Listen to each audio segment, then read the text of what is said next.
በዙሪያህ ተመልከት። ሁሉም ሰው በተውኔቶች፣ በዜናዎች፣ በሐሳቦች በራሳቸው ስሜት ሲዋዥቁ ይታያሉ፣ ልክ በራሳቸው ጭንቅላት ውስጥ ተይዘው እንደሚማቅቁ። ነገር ግን አንተ አሁን ጥንታዊ የሆነ ምስጢር ልትከፍት ነው። ይህ አዲስ ብልሃት ወይም ፋሽን አይደለም። በጦርነት በመከዳትና በመከራ በጠነከረ በተሞክሮ የተፈተነ ስርዓት ነው። ይህ ስርዓት የተፈጠረው በዓለም ላይ እጅግ ኃያል በሆነ ሰው ነበር።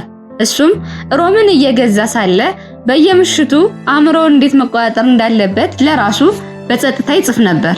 ስሙ ማርከስ ኦሬሊየን ይባላል።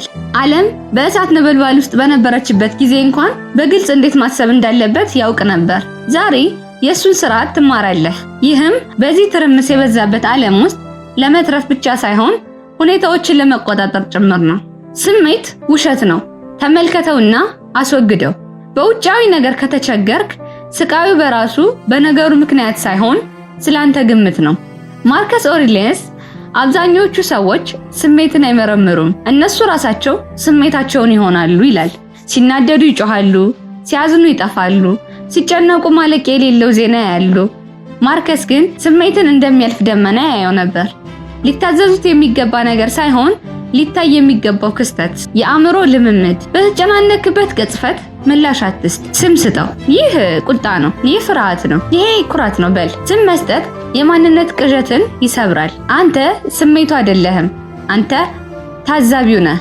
ራስህን ከአውሎ ንፋሱ ለይ። ይህ ግልጽነት ነው። ግልጽነት ሰላማዊ አይደለም፣ የሚያምነው። በግልጽ ማሰብ ሁልጊዜ ተረጋጋ አይደለም። አንዳንድ ጊዜ በጣም ታማኝ እንድትሆን ያስገድዳል። ማርከስ ጉድለቶቹን ይቀበል ነበር። ነፍሱ እንደ ቀዶ ጥገና ሐኪም ይመረምር ነበር። ጥሩ ሰው ምን መሆን እንዳለበት መወያየት አቁም። ዝም ብለህ ጥሩ ሰው ሁን። ምንም ሰበብ የለውም። ምንም የማለዘብ ሙከራ የለም። ጥብቅ የውስጥ ምርመራ ብቻ። የተሻለ የአእምሮ ልምምድ አድርግ። በየቀኑ መጨረሻ ላይ ዛሬ ለራሴ ምን አይነት ውሸት ነገርኩ? ከምክንያት ይልቅ ከኩራት የተነሳ የት ነው የሰራሁት? እኔ በሆን ማርከስ ምን እጽፍ ነበር ብለህ ጻፍ።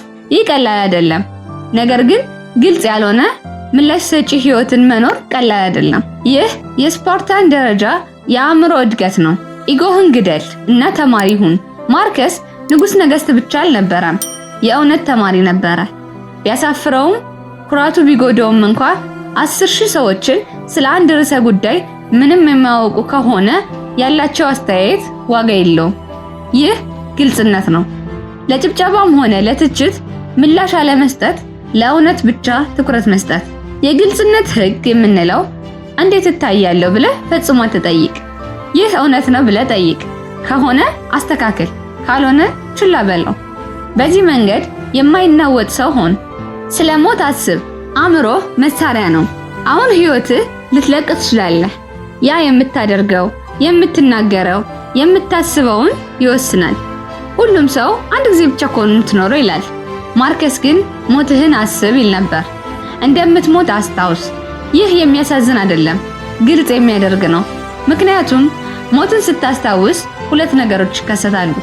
አንደኛ፣ ለቀላልና ለማይረቡ ነገሮች ዋጋ ማጣት ትጀምራለህ። ሁለተኛ፣ አስፈላጊ ነገሮችን ማድረግ ትጀምራለህ። የአእምሮ ግልጽነት ፈተና። በእያንዳንዱ ውሳኔ ራስህን ጠይቅ። ይህ ስሞት አሁን ጠቃሚ ይሆናል? ከሆነ በሙሉ ኃይልህ አድርገው፣ ካልሆነ ተው። ይህ የመጨረሻው የከንቱ ነገር ማጣሪያና ሁልጊዜም የሚሰራ ነገር ነው። ግባትህን ቀንስ። በጸጥታ አስብ።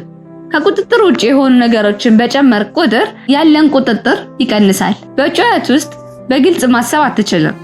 በዶፓሚን ካሲኖ ውስጥ ጥበብን ማግኘት አትችልም። ማርከስ ምንም ማሳወቂያዎችን፣ ምንም አልጎሪዝም፣ ምንም የቅርብ ጊዜ የሚታዩ ነገሮች አልነበሩትም። መረጋጋት ግን ነበረው። ዘመናዊ የሶሳይቲክ ህግ አንደኛ፣ 90% የሚሆኑ ማስታወቂያዎችን አጥፋ። ሁለተኛ፣ በቀን ለ10 ደቂቃ ብቻ ሙዚቃ፣ ስልክ ወይም ማሸለምን ሳትጠቀም አሳልፍ። ሶስተኛ፣ አእምሮ እውነት ምን እያሰብኩ ነው ብለህ ጠይቅ። ሐሳቡ ግልጽ ከሆነ አስቀምጠው፣ ካልሆነ አስወግደው። ወደ አእምሮ አነስተኛነት እንኳን ደህና መጣህ። የዕለታዊ አእምሮ ዳግም ማስጀመር የስቶቲክ ሮቦት በመባል ይታወቃል። በየምሽቱ ማርከስ ለራሱ ይጽፍ ነበር። ለላይክ አይደለም፣ ለመታየት አይደለም፣ ለእውነት ብቻ። ነፍስ በሐሳቧ ቀለም ትቀባለች። የእነሱ የምሽት ማስታወሻ ደብተር ልክ አእምሮን እንደማጽዳት ነበር። ሐሳቦቹ በጭፍን አያምንም ነበር፣ ይመረምራቸው ነበር። ዘመናዊው ስሪት ቀኑን በዚህ የማስታወሻ ደብተር ቀመር አጠናቅ። ዛሬ ፍርዴ የደረሰብኝ ስሜት ምን ነበረ? የትኛውን እውነት ያስወገድኩት? ጥበበኛ የሆነው የኔ ክፍል ምን ያደርግ ነበር? ግልጽነትን የምታገኘው ነገር አይደለም፣ በየቀኑ የምትገነባው ነገር ነው። ማርከስ አሁንም ለምን አስፈላጊ ነው? የ12 እርከን የጠዋት ልምምድ አያስፈልግም። ብዙ መነሳሳት አያስፈልግም። ግልጽ አእምሮ ግን ያስፈልግሃል።